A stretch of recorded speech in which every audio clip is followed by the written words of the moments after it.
হরে কৃষ্ণা। আমি চলে গিয়েছিলাম প্রাচীন রথযাত্রা মাহেশে। বাটা থেকে একটি অটো ধরে মাহেশের উদ্দেশ্যে চলেছিলাম।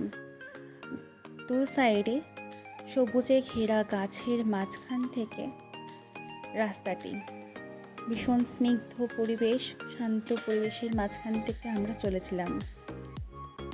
অবশেষে আমরা পৌঁছে গেলাম মাহেশের মেইন গেট এটা। দুধারে অনেক দোকানপাট বসেছে, অনেক স্টল দিয়েছে। এই হলো মেলায় ঢোকার মেইন গেট।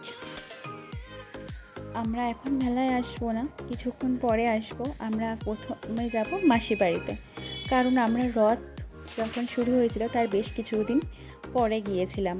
তখন জগন্নাথ, বলরাম, সুভদ্রা দেবী তখন ওনারা মাসির বাড়িতে ছিলেন, তাই আমরা মাসি বাড়ির উদ্দেশ্যে এগিয়ে যাচ্ছি।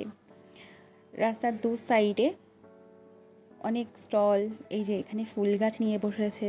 শ্রীরামপুরের জিটি রোড ভীষণ জমজমাট, কিন্তু চারিদিকে এত দোকান বাসার। এই যে মাসির বাড়ির কিছুটা আগে আমাদের অটো নামিয়ে দিয়েছিল। আমরা পৌঁছে গেলাম রথের সামনে। রথটি 50 ফিট উচ্চতা, 4 তলা বিশিষ্ট, 12টি চাকা আছে রথের। সামনে 2টি তামার ঘোড়া। রথের গায়ে আছে রাধাকৃষ্ণ, গৌরনিতাই, পঞ্চতত্ত্ব, শ্রী চৈতন্য মহাপ্রভুর ছবি। এরও অনেক পৌরাণিক কাহিনী আছে। প্রথমে বসে বলভদ্র, তারপরে সুভদ্রা, তারপরে তার বসে জগন্নাথ মহাপ্রভু। চারিদিকে ভক্তের অনেক সমাগম হয়েছিল। এখানে গান হচ্ছিল একটা গাড়ির মধ্যে। আমরা এবার আস্তে আস্তে মাসির বাড়ির দিকে যাচ্ছি। এই যে মাসির বাড়ির গেট, চারিদিকে দুধারে ফুলের মালা। আমি যেখানেই যাই গোপাল সোনা কিন্তু দেখতে পাই। ঢুকে গেলাম মেলার মধ্যে থেকে মন্দির প্রাঙ্গণের সামনে। ছোট একটা এখানেও মেলা বসেছিল। এই যে গোপাল সোনা, দেখো কত মিষ্টি। মন্দির প্রাঙ্গণে এসেছি, এটা হলো মাসির বাড়ি। দেখো কত ভক্তের সমাগম। অবশেষে আমরা জগন্নাথ মহাপ্রভু, বলভদ্র এবং সুভদ্রা দেবীর দর্শন পেলাম। তুলসীপত্র, পদ্মফুল এবং রজনীগন্ধা, বেলফুল, জুঁই ফুলের সাজে প্রভুদের খুব সুন্দর লাগছে। মুখ সরানো যাচ্ছে না, সুন্দর দৃশ্য, খুব মায়াবী লাগছে। আর চারিদিকে সব ভক্তরা তাদের মনোবাসনা নিয়ে প্রভুর কাছে এসছে। আমরা বেরিয়ে গেলাম প্রভুকে দর্শন করে। এখানেও কৃষ্ণ দেখলাম কাঠে। এবার আমরা মেলার দিকে এগিয়ে চললাম। এবার মেলার মধ্যে যাব আমরা। চারিদিকে অনেক স্টল রয়েছে, প্লাস্টিকের আসবাবপত্র, কাচের কাপ, সব দেখতে দেখতে আমরা, চীনামাটির জিনিস, এসব দেখতে দেখতে আমরা এগিয়ে চলেছি মেলার সাইড থেকে। নাগরদোলা দেখা যাচ্ছে, একটা বড় নাগরদোলা বসেছিল। এখানে ছোটদের চড়ার জন্য গাড়ি এসছিল। আমরা মন্দিরটা ভেতরে যাইনি দর্শন করতে, আমরা জাস্ট দেখে নিলাম, কারণ ওখানে এখন প্রভু ছিল না বলে আর আমরা মন্দিরে ঢোকা হয়নি।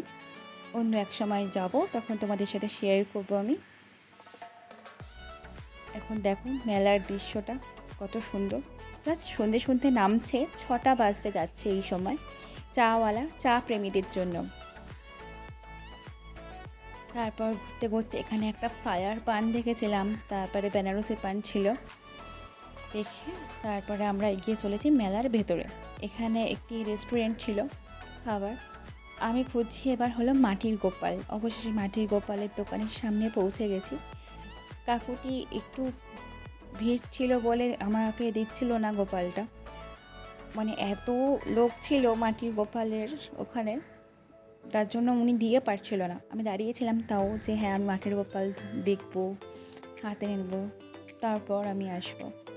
তো আমি গোপালগুলো, কৃষ্ণ সবাইকে ধরে দেখেছি যে কোনটা ভালো লাগছে, নিয়েছিলাম আমি হাতে।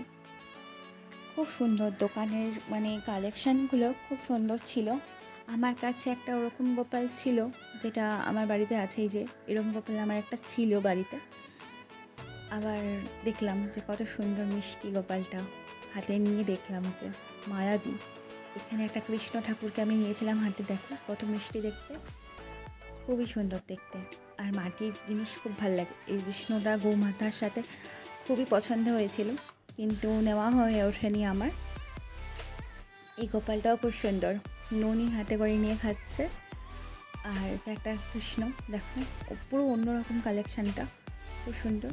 আর এখানে হলো আর্টিফিশিয়াল ফ্লাওয়ার বসেছিল, খুব সুন্দর ফুলের কালেকশান হলো, প্রচুর রকম ফুল ছিল। এই যে ওয়াটার লিলি, সানফ্লাওয়ার, তারপরে গোলাপ, পদ্ম। আর মেলায় এসে কানের দোকানে ঢুকবো না, কানের দুল দেখতে তো হবেই। তারপরে চলে গেছিলাম এই দোকানটায়, এখান থেকে আমি গোপাল দেখছিলাম। আর মা শ্বেত পাথরের থালা, বাটি, গ্লাস ছিল ওনার কাছে, কাঁসার বাসন সবই ছিল, স্টিলের বাসন। আমি গোপাল দেখেছিলাম 4টে গোপাল এখানে।